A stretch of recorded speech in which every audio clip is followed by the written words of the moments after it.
नमो भगवते वासुदेवाय। अथ द्वादशोऽध्यायः।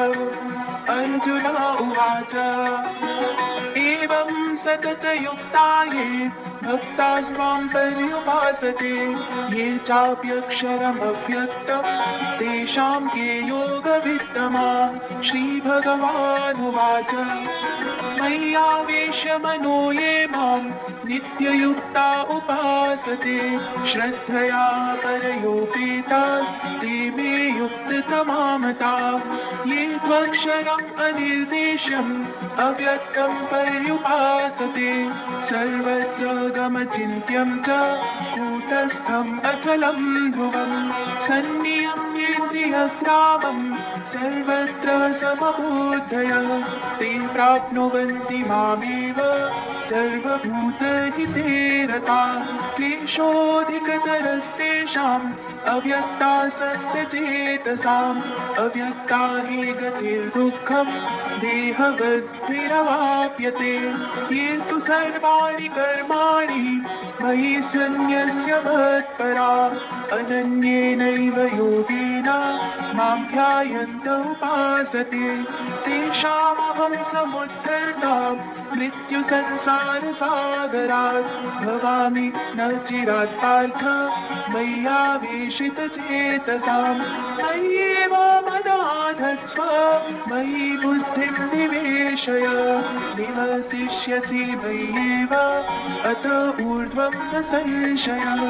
अथ चित्तं समाधातुं न शक्नोषि मयि स्थिरम् अभ्यासयोगेन ततो मामिच्छाप्तुं धनञ्जय। अभ्यासेऽप्यसमर्थोऽसि मत्कर्म परमो भव मदर्थमपि कर्माणि कुर्वन् सिद्धिमवाप्स्यसि। अथैतदप्यशक्तोऽसि कर्तुं मद्योगमाश्रितः सर्वकर्मफलत्यागं ततः कुरु यथात्मवान्। श्रेयो हि ध्यानमभ्यासात् ध्यानात् ध्यानं विशिष्यते ध्यानात् कर्मफलत्यागः त्यागात् शान्तिरनन्तरम्। अद्वेष्टा सर्वभूतानां मैत्रः करुण एव च निर्ममो निरहङ्कारः समदुःखसुखक्षमी सन्तुष्टः सततं योगी यतात्मा दृढनिश्चयः। मयि अर्पिता मनो बुद्धिर्यो मद्भक्तः स मे प्रियः। यस्मान्नो द्विजते लोको लोकान्नो द्विजते च यः हर्षामर्षभयोद्वेगैर्मुक्तो यः स च मे प्रियः।